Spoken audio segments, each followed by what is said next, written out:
Welcome to the Dad Show. Dad Sports Life. Let's go.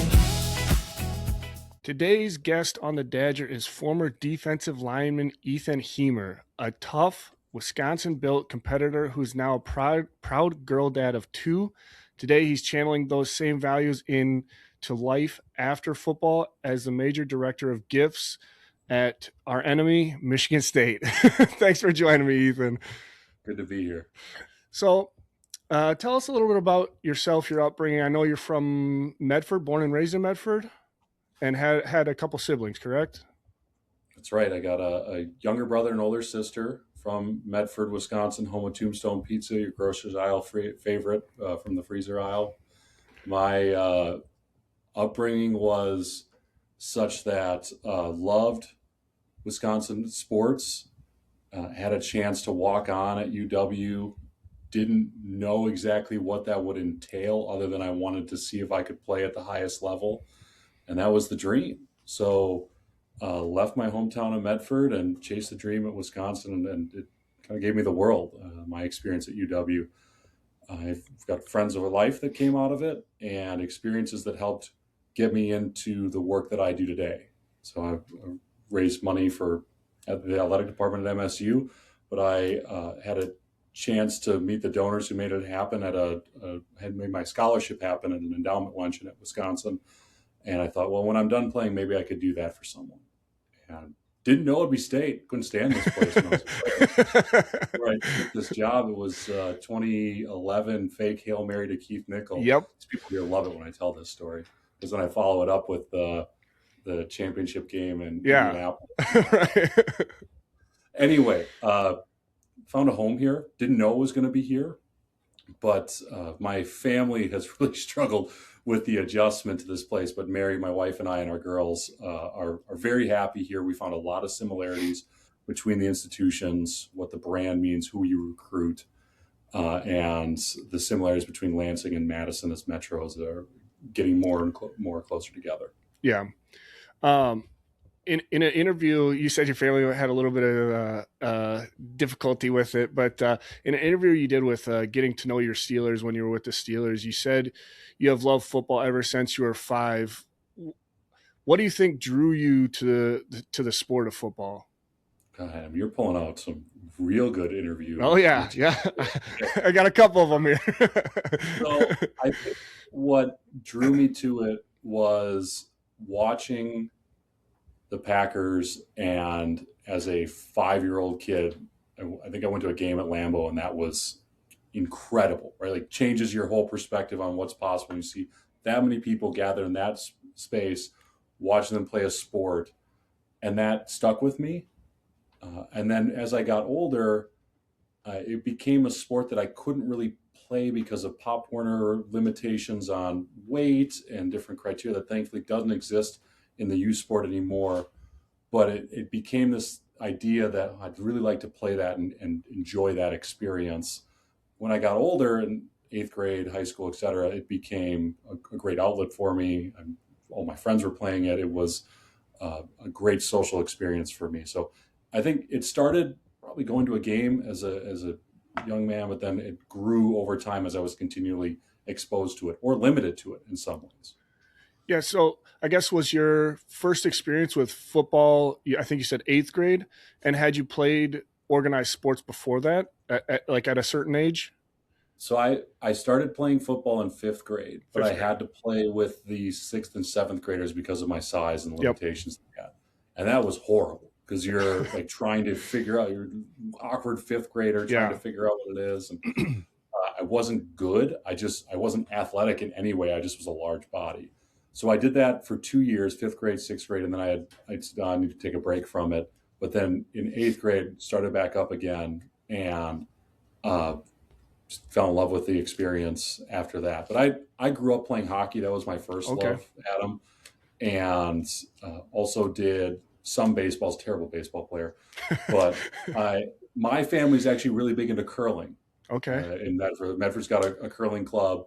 So I grew up always in that space. I I learned a lot by just being around a wide range of sports. I love that. I'll give that to my girls to make sure they see and try different things as they experience and just figure out what their passions are in life. But football was the first real contact sport where I felt like I could let go a little bit, Yeah. and that's what drew me to continue to chase it. Was did football feel a little bit easier for you after playing hockey? Just because I feel like hockey's so fast paced with contact, because you're on skates and going quite a bit faster than you can when you're just running. It's an outstanding question. I'd say I was interested in the fact that I could hit someone on every play as opposed to Sure. just sometimes in hockey. Because I was leading our team in penalty minutes at that point. And the coach was like, hey, you gotta kind of find an outlet here for some of this aggression. And football was a great fit for that. But I will say part of my recruiting process in high school, what really drew coaches to me was I had included film from my days as a hockey player, and I played it Okay. all through high school. And they were surprised to see linemen with feet that move in that fashion. So it actually helped me in the recruiting experience to have that. Yeah, I mean, not only that, but it had to have like really helped with wrist strength. Oh, certainly. Yeah, I was always taking hand that on. battles and stuff. Absolutely. So I know your brother Ben also went to Wisconsin for football. Did your dad ever coach you guys both growing up in football at all, or any other sports, I guess? There was one year where Jeff Hemer decided to be a youth hockey coach, and he had to quit after, I think, a week because he was too intense. Like he couldn't handle the aggression, like the whole thing. He wanted everyone to be great, and he was known as the parent that would yell in the stands over things. And my mom's like, "Gosh, like go away, go stand on the other side." But we didn't really have like sports wasn't central to our upbringing, other than like I said, curling was something that all my families, golf, they did those sports. My dad, grandparents, and certain members of my family played contact football, but it wasn't as if we would say, "Oh yeah, we had a heritage or a legacy of it." Yeah. My paternal grandfather had played at UW Eau Claire as a running back there, but he had passed before Ben and I were even born. So Yeah. we didn't know it. It was something that we discovered through our parents saying, go try, see what you want to do, and be exposed to the different sports. Switching over to the Wisconsin fandom, which we'll get into a little bit deeper here, but was there a certain age or player you remember seeing specifically growing up that you really kind of brought you into being a fan of Wisconsin football? Yeah, Ron Dane. Yeah. I think that's everybody our age, I swear. Watching this thing, like, that was cool. But then I also remembered running backs and quarterbacks like Brooks Bollinger and Michael Bennett and some of these other ones that I was never going to be a skill position player, but that's who you remember. Yeah. As getting the ball and getting called out. And even then, as I got a little older, Jim Leonard, because he was from a small town in northern Wisconsin, that name always stuck with me as I was growing up. But it was, as a kid, you watch these games, and it was a really wonderful time to watch the Badgers because you only knew success. You only knew grit and hard work and this idea that Barry would talk about, don't flinch. And my parents would see that and try to instill some of those ideas in me as a kid. And some of that rubbed off. I think it made a big impact and also helped to build my fandom and my appreciation for the program. We'll fast forward to high school. Football, what positions did you play once you got to high school? Offense and defensive line. Okay.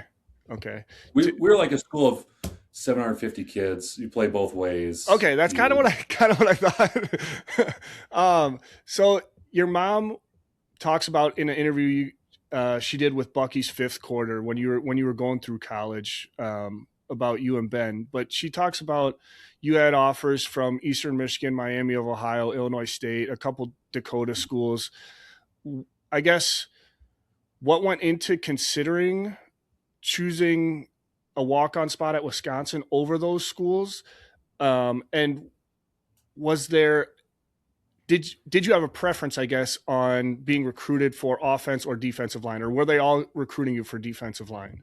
There was a mix, but Okay. my experience, Adam, as a sophomore in high school, I went to a UW lacrosse overnight camp, and Larry Terry is the coach at UW lacrosse, and I was just excited to do something in the summer. I went with a couple of buddies, and I was a different athlete in that space than what a lot of my peers were.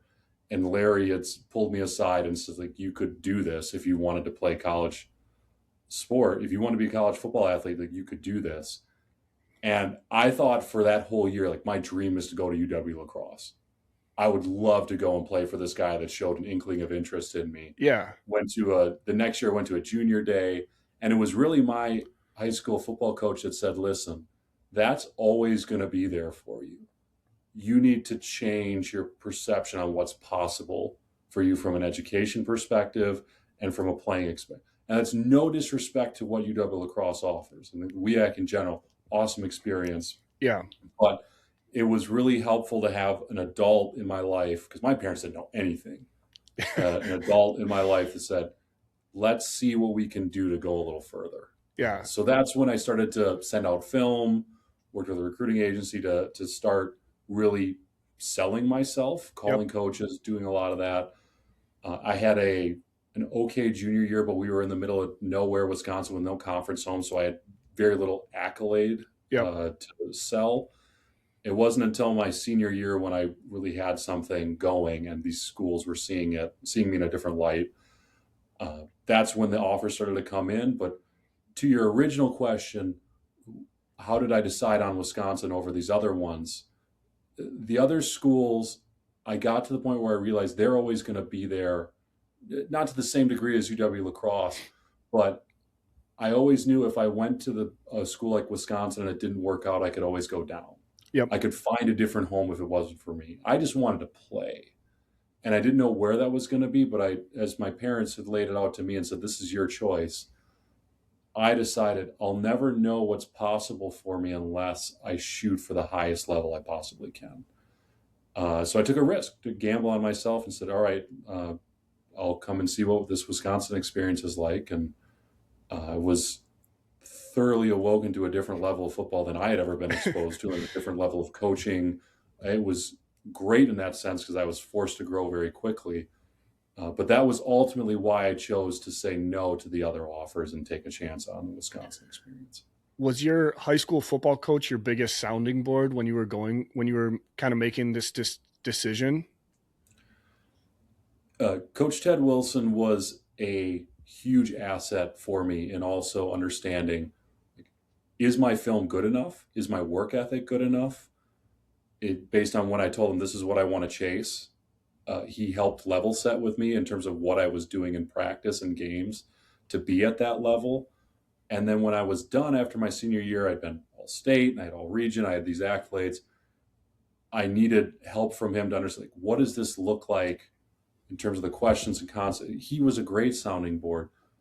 But honestly, my mom and I did a lot of the legwork ourselves. We did the research and asked for help from a handful of individuals and sought guidance from people that had been there, done that, played at college ball, who were friends of friends, and helped pour into us and help us to navigate the very complicated era. What was Wisconsin's pitch for you bringing you in as a walk-on, or did they have one at all? They just basically said, hey, we have interest in bringing you on as a walk-on for defensive line, or I guess what was that conversation like? So they had, in my class, I believe there were 4 offensive or defensive linemen: Shelby Harris, Tyler Dipple, Jordan Cahoot, and myself. And Bo Allen came after, but Bo didn't redshirt. So we actually had 5 at one point, but there were 4 of us mainly in that one high school class that was recruited. And Pat Muldoon, so 5. So they told me, you can come, like, we've got some people, we don't have anyone really in the interior line besides Jordan. And if you'd like, we appreciate having you in there, give you a chance to earn some playing time, but it's a chance. What really swayed me on it was they recruited me as if I was a scholarship player. What do I mean by that? I mean, Dave Doran came to my high school as a defensive coordinator and sat down and laid out. I had asked him, why would I do this based on where we sit? And he laid out the depth chart and said, this is where you slot for us this year. You can have a chance to earn a spot here and be a part of this moving forward. And then Charlie Partridge and Bob Bostad came to Medford and also made a pitch to me and my family. And that was, I knew that wasn't typical of a recruiting experience for a walk-on. Yeah. And it felt valued, and it was more than even some of the scholarship offer programs were willing to do. So I felt like they really wanted me to take a chance here, and that I had an opportunity that wasn't just take a flyer. It was come here, develop, and have a chance to break into the 2D. Do you think, like yourself included, do you think though that particular staff, with how they built that walk-on culture, how they knew the guys that would go there as a walk-on and work their butt off to become a starter? Do you think there was a tangible thing that they saw in players that they brought in as walk-ons? I think Brett was big at taking what Alvarez had started and making it his own wrinkle of what does it look like to have a walk-on program where you can find kids and develop them and erase where you miss in the recruiting cycle. And he told us that through the whole process. So none of this was disingenuous. He just said, I know if I have a strong walk-on program and I demonstrate that people have a chance to play and earn scholarships, that all my other recruits aren't always going to work out. Someone's going to get injured. Someone's going to drop out of school. Just not going to develop the way you thought they would. And a kid that's from this state or from this region that has grit and tenacity and wants to be here is going to have the it factor that I need to really erase the situation. And I think our recruiting class was ranked 30th or 40th in the country at that point. Yeah. And we did hit on some really good players that were 3-star, 4-star, but then there were a lot of no stars and guys that just came up and were able to play and contribute at a very high level because Bielema and his staff were really good at finding a draw. And I will contrast that with MSU in that they don't have the same luxury here because there's multiple in-state schools. Yeah. The Michigan kids look around and say, well, why do I go to Eastern, Western, Central, Michigan State, U of M, or if it doesn't work, I'll go to Ferris State. I'll go to Grand Valley State. There's just so many more options here. So there's a little bit of a benefit from being in the state of Wisconsin to recruit the kids to stay that otherwise in a different state would be more willing to leave or wouldn't say, I'm going to take a chance on the state school. Yeah. Back to you being a walk-on as a freshman. Did it feel like there was extra pressure to perform every single down or every single practice to get closer to a scholarship down the road? My first year, Adam, all I wanted to do was be on the team. And I was swimming in it. I didn't know anything about I'm playing interior defensive line. I'm 250 pounds. I'm getting rolled in practice by Outland Trophy winners, Remington finalists. I'm just getting smacked around, and I just kept coming back for it. And special teams was the one spot where I knew if I just ran hard and wasn't afraid of contact, I could show some value. And that's what kept showing up on film is in special teams meeting, Bielema would say, who is this running on the play? Like, who is this that's blowing up the shield? And I was really timid. I felt like I might be doing something wrong, but he said, I need you to do more of that. Keep showing up. And they almost didn't redshirt me my first year because they said, we'll put you on special teams and find some spaces for you to really contribute in these units. But ultimately, it was the right choice for me to redshirt because I needed a year of development. I needed a year to understand it. Was that the toughest thing for you your freshman year coming in? Was just going against that, big tenured offensive lineman, or was there something inside or even outside of football that was the toughest transition for you? There were moments where we had an extraordinary drive of, good example. Bob Bostad would say, here are 40 plays of inside between the tackles, rapid fire, and you're the only scout team defensive lineman, you and one other guy, like, you're going to take all the reps. Yeah. And those moments at the beginning of the season were like, that was my wall. That was like, I don't know if I can do this. Yeah. And I vividly remember sitting in my dorm calling my mom, saying, I don't know if I'm ready to do this. And she had encouraged me to keep trying, like, take it a day at a time. You can get through this, you can work through this, and this is good for your overall development. And I did. I think everyone hits a wall at some point. I'm sure everyone you've interviewed has said, like, that was my wall. I remember exactly where they were, what they had for breakfast that day, who they called or talked to say, how do I do this? Yep. And almost every single one of them. Yep. So that was my, it was actually prepping for Michigan State week when they were playing in 2009. I was like, oh man, I don't know if I can do this. And then I did. And I got through it. Well, your freshman year, you got named Defensive Scout Team Player of the Week for the Purdue game. So there had to have been a point where you thought, okay, I can do this. I can play with these guys at this level. Do you remember if there was a certain moment when it hit you? Yeah, it was two things that happened. One, we went to Hawaii that year, and Bielema had a handful of scout guys he could bring with. It was like 10. And I thought, man, maybe I'll get to be one of these guys that gets to go on this trip. And I think he waited until the last day to say, hey, do you want to go? I was like, yeah, I definitely want to go. So that was a big telltale. Okay, I get to be one of these guys that is in this, has this amazing experience. So that was number one. But then number two, at the very end of the year when they do their awards banquet in the Kohl Center, we have this big, I'm wearing a suit that it doesn't really fit me. And I remember sitting there and they announced who the Scout Team Player of the Year was. And it was me. And I was like, whatever. I didn't even believe it. And all the blind seniors were like, yeah, go. It's like O'Brien, Schofield, and these other ones are just losing their minds, excited, because they had seen the work that we put in over the year to get to that point. And I remember doing a really janky interview with Matt LePay on the stage. Great, glad to be here. But it was after that I realized I belong. It's not just a pipe, because I had people in my hometown and friends, people say, you'll never make it. No one comes out of here and makes it. And I knew after that point, Adam, that I could make it at this level. That's when the whole thing shifted for me from, I just want to be here, to no, I want to play and earn a scholarship. Yeah. That was juice. It gave you some juice. So you talk about those kind of older, senior defensive guys cheering you on there.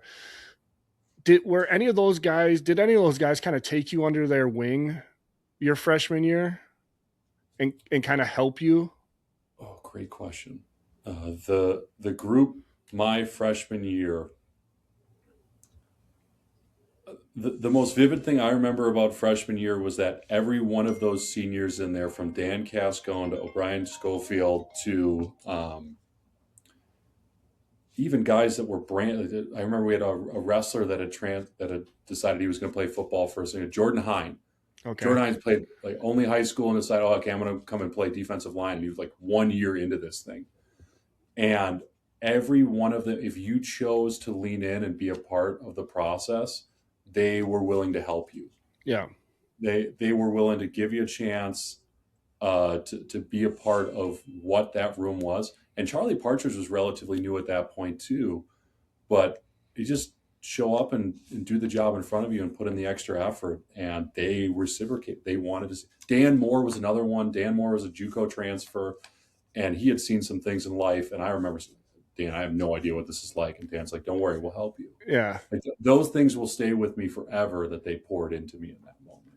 Jeff Staley, another one. Got to give a shout out to Jeff Staley. Jeff Staley called me his protege, because he's a large white guy. There you go. He humors my protege. And we would, that kind of stuff, I'll never forget what they did for me. Yeah. So we'll fast forward your sophomore year, you play all 14 games. Your first career start was against Iowa, where you recorded your career high in tackles, actually. Actually, I was looking at your stats. you had your best games against Iowa every single year, it seemed like. Yeah, couldn't wait to beat those guys. So what was that first start like? That first start was, I remember it vividly because we had just beaten Ohio State at home, and Jordan had gotten hurt. He was concussed. He was out. So I came in the second half and played, and Dan Herron had stiff armed me right in the dirt and scored a touchdown. All right, come on, gotta get yourself up, get ready. And they said, Jordan's not playing this next week. You're the guy. Get your mind ready for this. And it was the first time, Adam, where I had a calm sense of demeanor that, yeah, I'm ready for this. I am ready to take this and do this process and know that they've prepared me to step in here. And I didn't have to be the coach. Like, you don't have to be anything other than who you are in playing in this defense. And if I did that, I would be fine. And Dave Dorn had called everyone together right before that game on Friday night at a hotel. Might have been a Holiday Inn Express in Iowa City. But he said, like, Ethan's making his first start tomorrow, and we're all going to be there for him. Yeah. And I was ready. Came out that, and I knew right away they would test me. They ran inside zone at me, power doubles, Panther, all this stuff is coming at me. And I was just ready to take that moment and be my best self. And it was enough that game. Since you referenced it, OSU, you had 4 tackles in that win. But like the defensive line in that game was an absolute wrecking crew. But I mean, not even that game, like the whole season, it was kind of like that. So what was it like playing with those guys like Louis Nzegwu, JJ? What was it like playing with those guys? Well, JJ hosted me on his official visit, or on my official visit as a walk-on. And I remember I took him to parties because I knew more people in Madison than he did. And this guy has come in from Central and didn't really know. I said, hey, I got some people we can go see. Yeah. So the entire process with JJ, being a part of his growth and development, and that year in particular, being able to play with him was incredible. I felt like I was always going to have a partner between him and Lewis, and whether it was Bo or Jordan, we always knew we were going to take care of each other. We're going to handle the responsibility in front of us and make the plays that come to us. And that was the unit that could do it. And in JJ's case, he was just a playmaker, so he was always in that position. Lewis was always in that position. I was grateful to be on the field with them in those moments. Yeah, I mean, you talked a little bit about it with Ron Dane and some of those running backs in like the, 90s, 2000s era, but like, no offense against any other lineman on that defensive line, but like, I feel like JJ was that for like kids growing up watching Wisconsin football. Like, absolutely, like he was kind of, well, ended up being the kind of the face of the defense a little bit. But since we're talking about linemen, I'll jump into a segment I've been doing with my guests called Start, Sit, Redshirt with the guys that they played with over their tenure. So for you, we'll go with the 2 guys I just mentioned, JJ and Lewis, and then we'll toss Bo Allen in there. So you got to start one, sit one, and redshirt one. Let's see. You're going to start JJ. You're going to who are my other 2? Bo and Lewis. We can redshirt Lewis. We'll you're going to sit Bo Allen? All right. Yeah. Well, that's what we'll do. We'll go with that. Hope they're not mad about it. Sorry, guys. I always joke with people. I'm like, I'm going to tag them in this and see what they say now.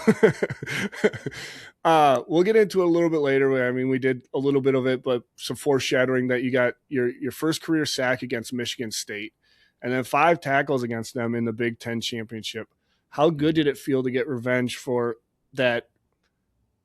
For the I won't call it a last-second Hail Mary because I still don't think it's a touchdown earlier in the season. The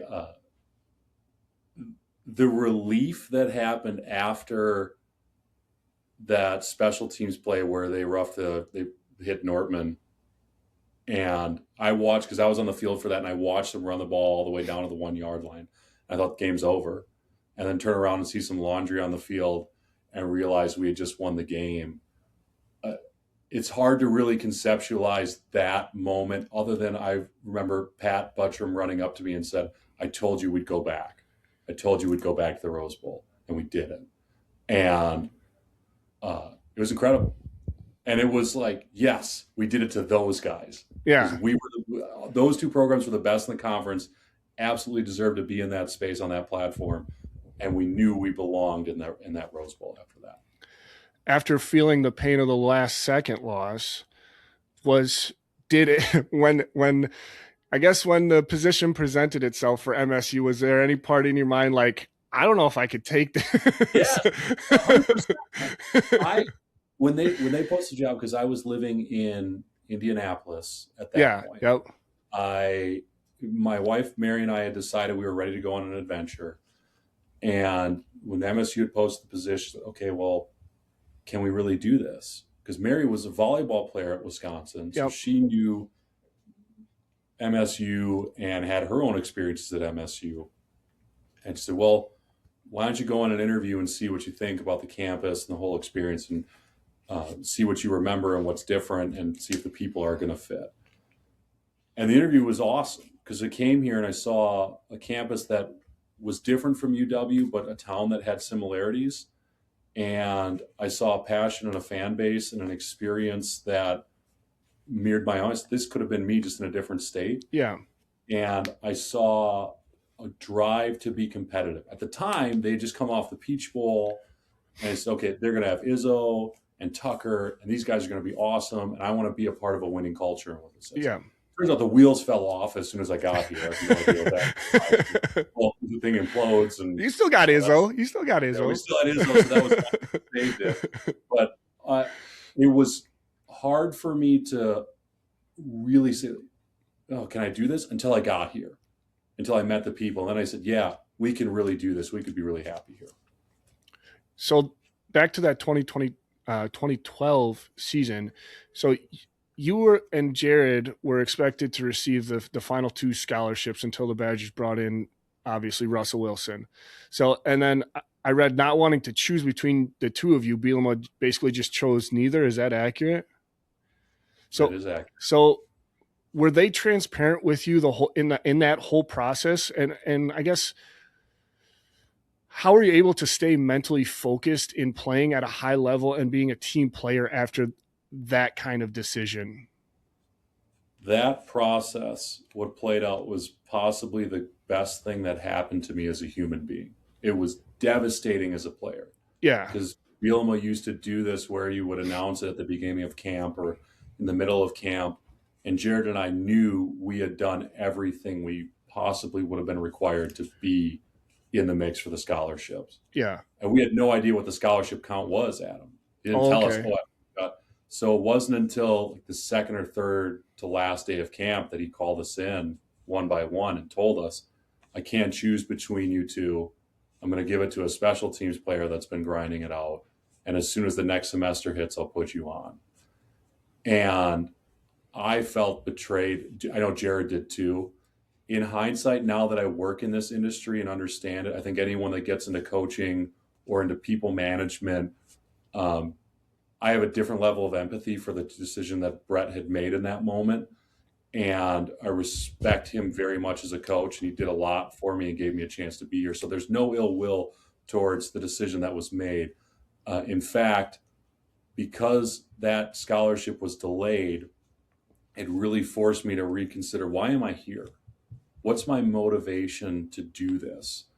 And I never really thought, oh, I'm going to leave. Yeah. In today's day and age, I would have left. Yeah. I would have had somebody said, here's a bag of cash, you come play for us. And I 100% would have had that as a serious consideration, because the value proposition was different. I am grateful that I didn't have to go through that dilemma of making that choice, because staying allowed me to be a part of multiple championship teams, gave me some of my best friends of my life, and allowed me to represent my hometown and my family on my state school. I'm forever grateful for that. But I couldn't have done that if it wasn't for the decision to bring in Russell. Yeah, I mean, and you just mentioned it. Like, I guess, do you think the NIL and transfer portal era makes it impossible to still build the type of culture, the walk-on culture that you guys were brought into? I don't think it's good or bad or impossible. It's just different, Adam. The coaches that do this well and the administrators that build it well still have the basic ability to make someone feel valued and heard. If they can do that, it doesn't matter where the kid's background. If they feel like I'm valued here and that I'm heard and that I have a chance to make something of myself, what we're seeing now, the inefficiencies of a market development, I think there's programs that still do a good job of this. Everyone points to Indiana, what they've built. Yeah. Great. They've got a great coach. They've got a great culture there. I still think Clemson didn't have a great year this year, but they've been an outlier. SMU was an outlier. Arizona State was an outlier. Like, these are programs that have found a way to still instill that sense of we're better as a whole than we are as individuals. Yeah. I actually think Fitz coming in here gives MSU a chance to do the same thing. And I like seeing and understanding there is a pattern and a pathway to do it. No one's perfect at it, but there are schools and coaches that are getting it right.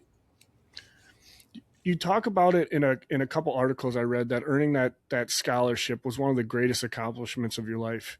Do you think that was because you were able to see the culmination of all the hard work that you had put in over the years? And at what point in your college career did you think you had, a real shot of playing past college?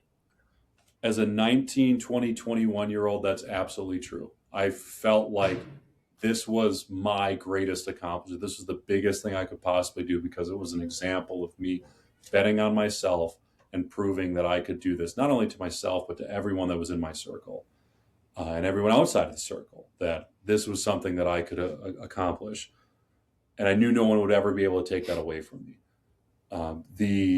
What was the follow-up part of that question? Yeah, sorry, I ran two together there. I had two thoughts. At what point in your college career did you think you had a real shot of pursuing it past college? My redshirt junior year, because I went through the evaluation process with Coach Mason and said, okay, well, where am I at in this? And he said, well, you need to make some changes, and this is where you think you could be, and it's probably your ceiling. Said, okay, well, I have a shot. Mm-hmm. And up until that point, it's okay, well, maybe I'll be grateful to just get out of here as a player for a couple of years. But then it was, no, like, let's really go all in. The challenge I went through was going from Bielema to Anderson in a 4-3 to a 3-4. I was a 320-pound, fully evolved man-child as a pre-tech post guard to a 285 4-tech defensive line defensive end that had never played that position before. I didn't have enough time to really learn it and grow into it. But I was so grateful that I had a chance to do it. Once you made that decision, did you have to get an agent? And if so, how did you find one and choose one? I did have to get an agent. His name was Ron Slavin. He was based out of, he played basketball at Whitewater. And it was word of mouth. And said, hey, talk to this guy. He was maybe representing another player, another group of guys that I knew. And I liked Ron's approach because he had said, I know where we can find value and an opportunity for you to be a walk-on again and earn a roster spot. We'll assess what the best opportunity is and the best roster for you to have a chance. And that's what we did. Pittsburgh was the spot. It was either that or Baltimore. And then again, another opportunity opened up where it was Houston or Baltimore or Pittsburgh. And we chose Pitt both times because it was the best shot. Was it tough mentally being so close to making the roster as a practice squad player? Yes. It was incredible. Every day I walked into that facility knowing it could be my last day walking in. And a couple of times it was. Yeah. Get cut, get brought back. And it's hard to really conceptualize how demoralizing and how just like the strain that puts on you as a person to know, like, this could be my last time walking in here. But I can say unequivocally, I made sure every day I gave everything I had there. And sometimes in life, you can do everything right and still not win. Yeah. And I felt that it was a roster situation. They had released me, and then I was just another guy trying to make it back in.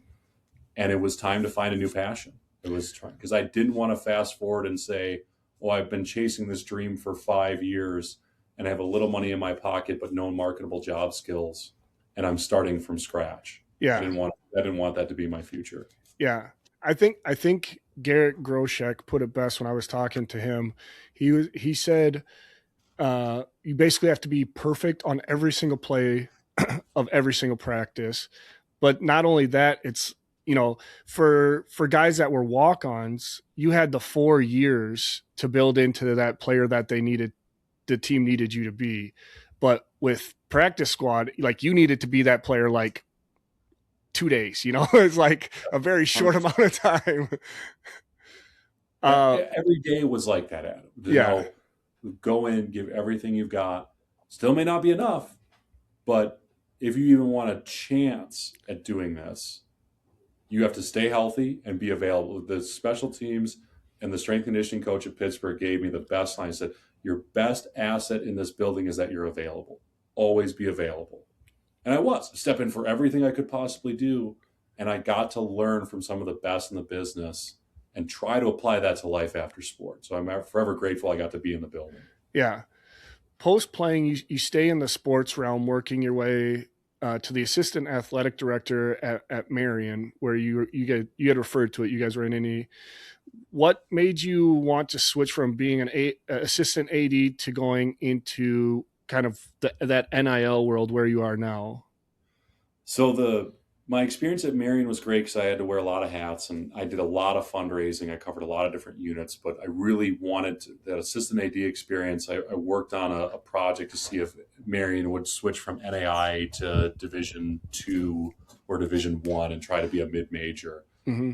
And that was a fabulous experience, but I didn't want to climb that mountain anymore, and I was ready to find a new opportunity. But what I knew is that the fundraising experience would be applicable at every university at every moment in time to say, well, if I can sell an unsellable widget of like, hey, invest in this person or this building or something that's not a product you can buy, that I would be able to translate that to any part of my life afterwards. Yeah. But because I was a walk-on and I did it at this level, I wanted to find that experience in the Big Ten, found it here. The thing that's changed now with the NIL world has been that I still do a lot of the fundraising, but the worlds have blended together. And the NIL, like the rev share that happens for rosters, I have my hands in a little bit of all of it. But what I really like about what Jay's done here as our athletic director is he said, coalesced around a vision of building a brand new list of facilities. So like, this is what Spartan Fund's going to focus on. And we're starting a new foundation, so I get to be a part of that process. Okay. As well. Nice. So for people who don't know, I assume most people who listen to this podcast are aware of what it is, but can you give a broad overview of what exactly NIL is? I can try. It used to be, in its original sense, the name, image, and likeness was meant to be a process where an individual should have the right to make money on their name, image, and likeness in society. And the NCAA had prohibited that. When the NCAA fought it in court, the Supreme Court basically said, you're wrong. This is a right in our society. So that's when everything started to crumble under the amateurism model that they had started for so long. It's student-athlete idea. Because they didn't build any systems or processes to safeguard it, the result was a free-for-all Wild West where it was pay for play. And it devolved into that very quickly. That's when you started to see NIL being cloaked as, well, I'm basically going to buy players, buy rosters at a price now. And then the portal got ripped out. And then that became a whole situation where you can transfer anytime you want. You don't have to sit out. So what NIL is becoming is a better version of what it was originally intended to be, which is if you have a fair market value and a valid business purpose, you as an individual can go find a deal, or the university can broker a deal on your behalf. and you can get revenue share from the university as a part of a settlement that happened with the NCAA of up to $20.5 million that gets spread out. Yep. So when you've been around this quite a bit, was there one thing that surprised you most when the NIL first became part of college athletics?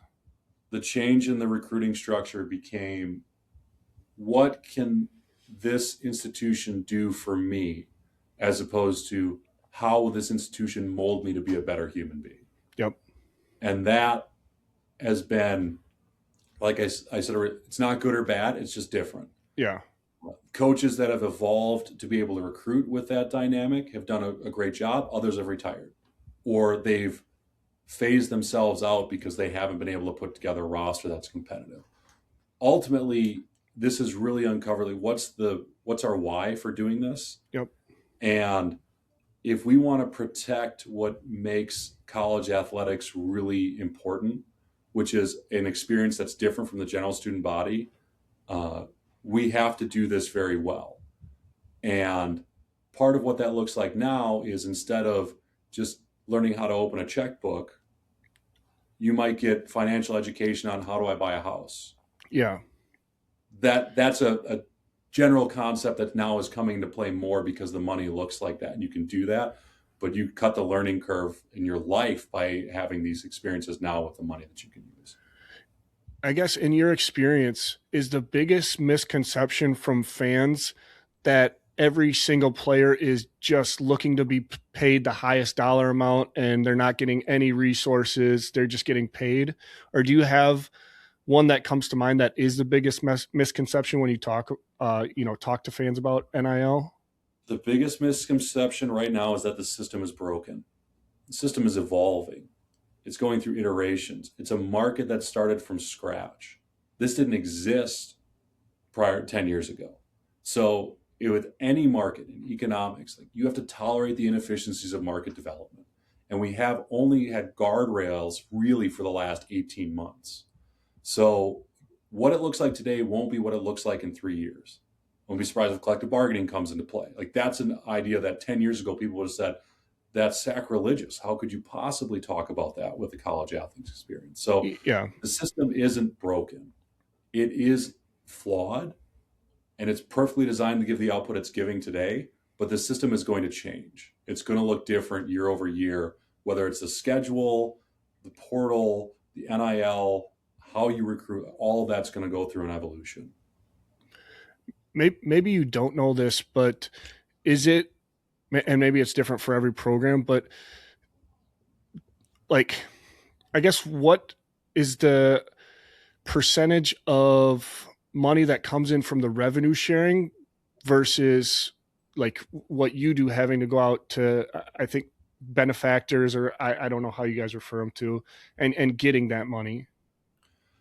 The difference here, let's say every school might have, it's proprietary to each individual university. Maybe UK might structure it differently than Wisconsin or Michigan State.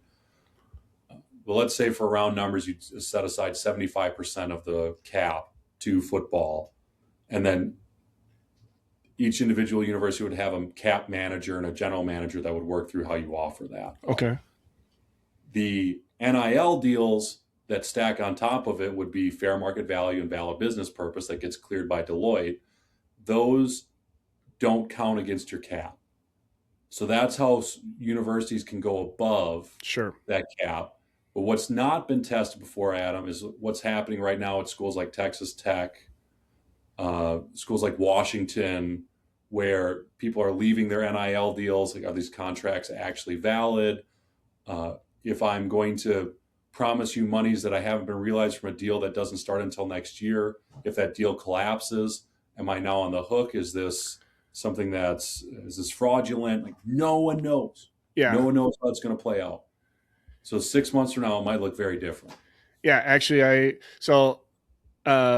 we can fast forward to it here, but I took some fan questions about what they had about NIL, but one of them was, why bother signing deals if players can break them the next day? For example, the Washington QB was one of the questions I had.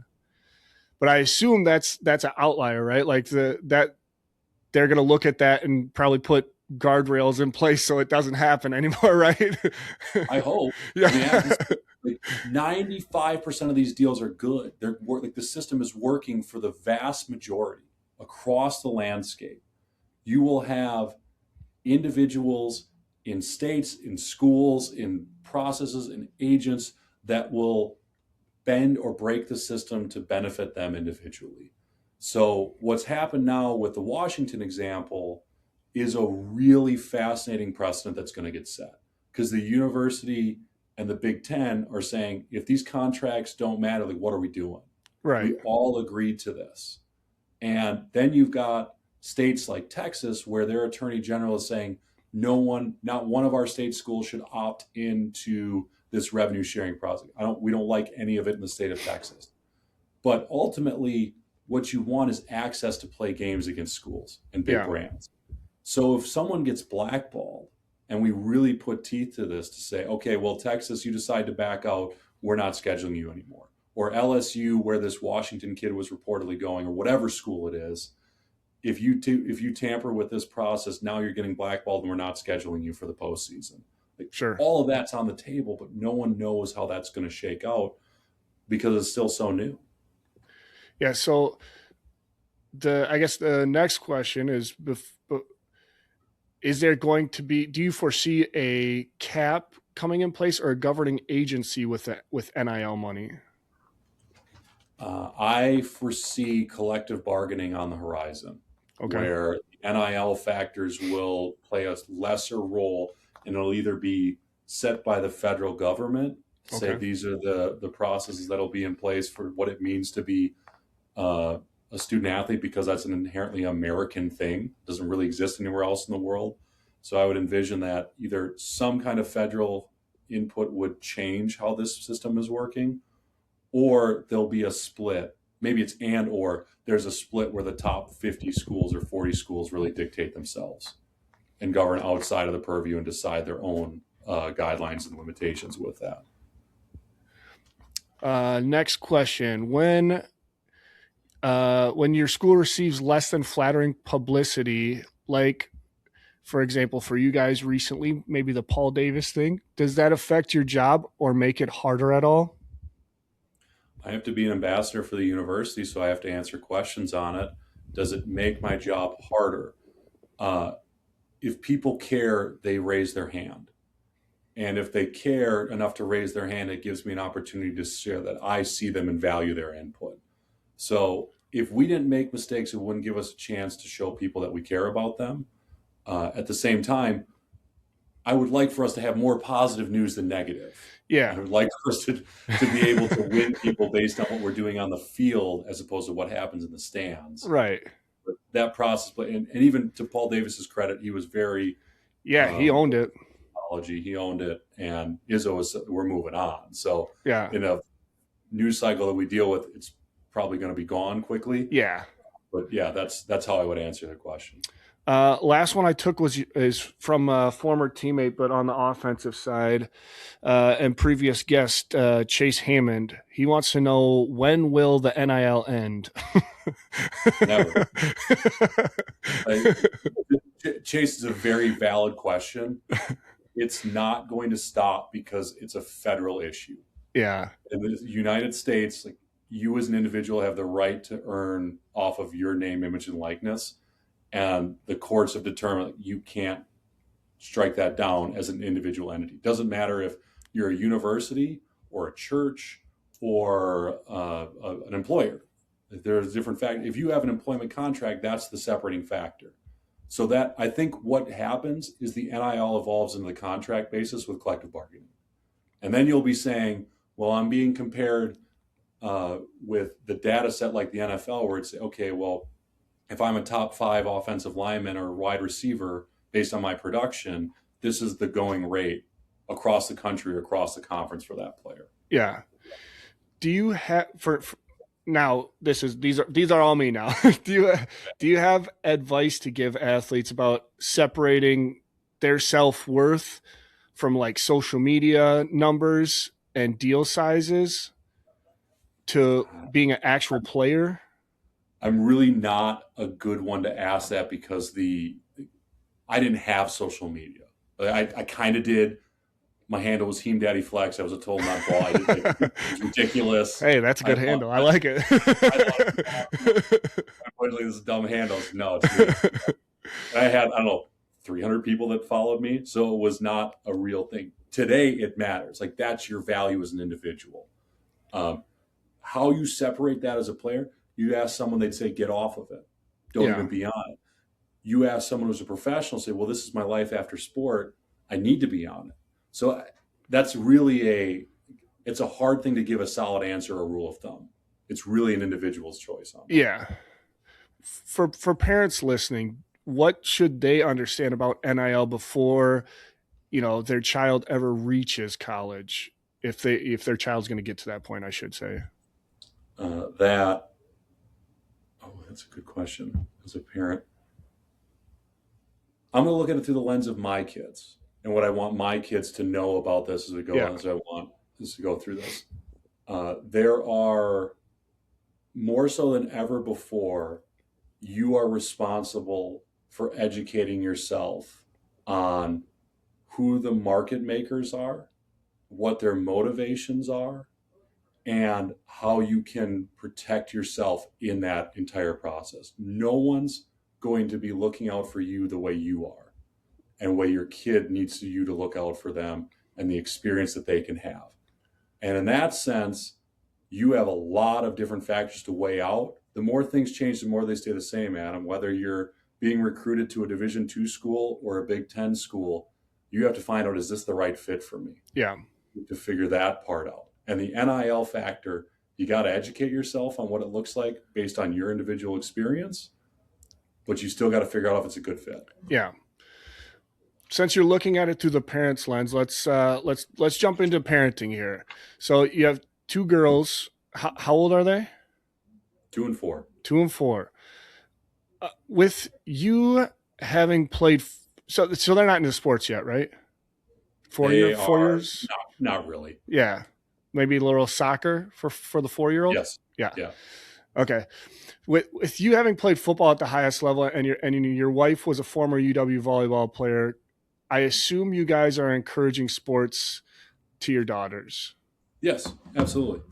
Do you think when they get old enough, your wife will kind of nudge them in the direction of volleyball? No. I only ask because I don't know if it's consciously or unconsciously. I'm trying to get my son interested in football and basketball.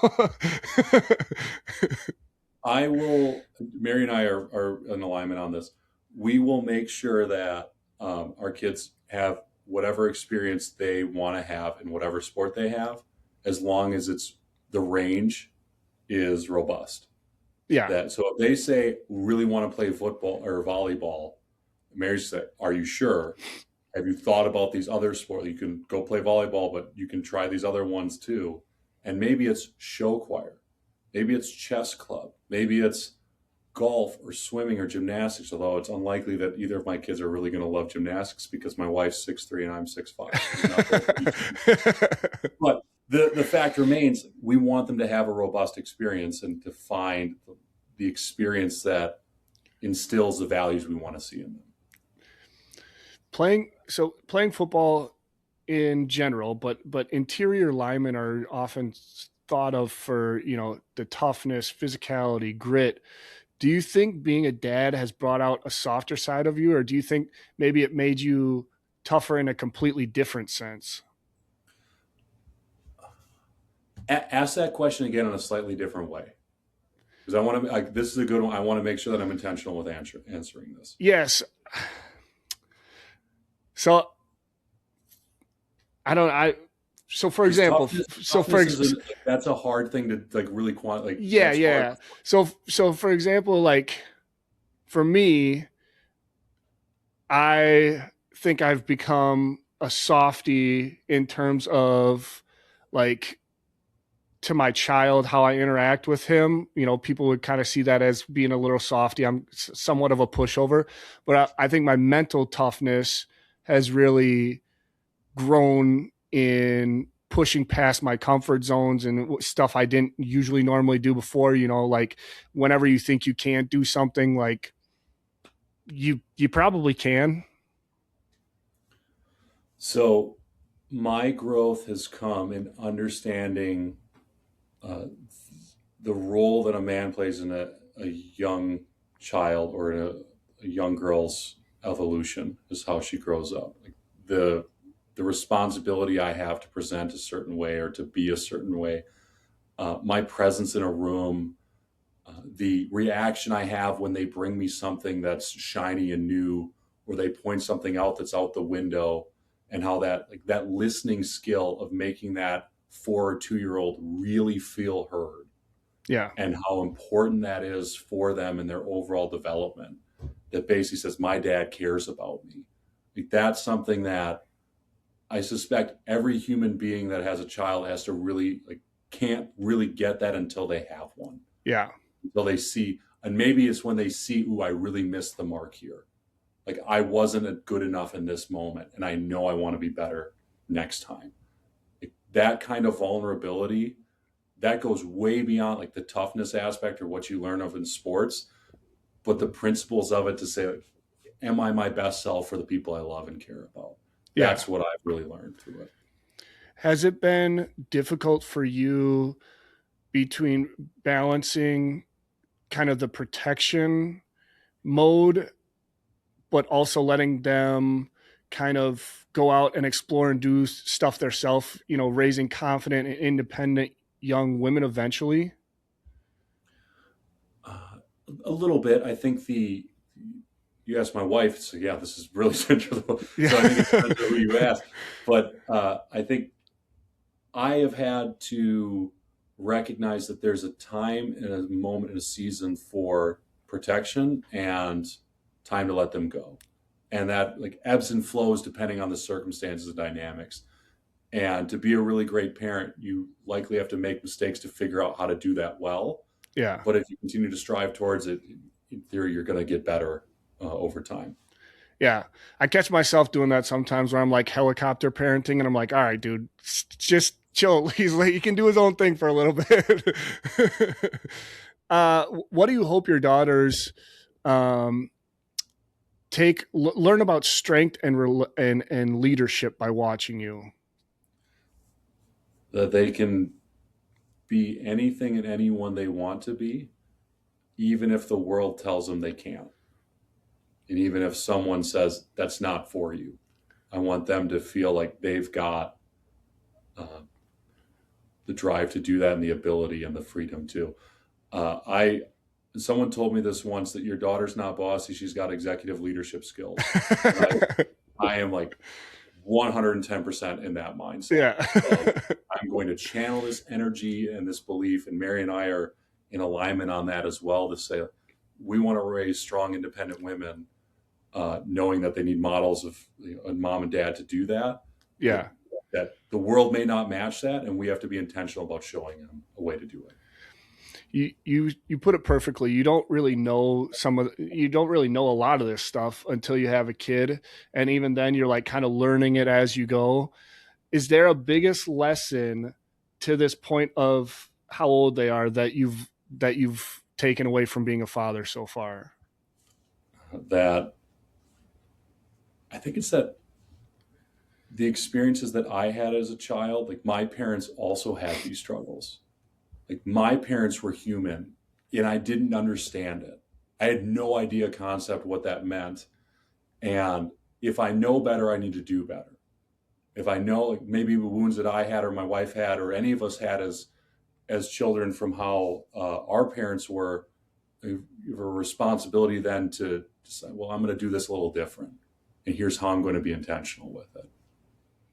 So this has been an awesome interview. I always ask my guests final two questions. So first one being, if your daughters ever somehow come across this interview down the road when they're grown up, what is one thing that you hope they take away from it?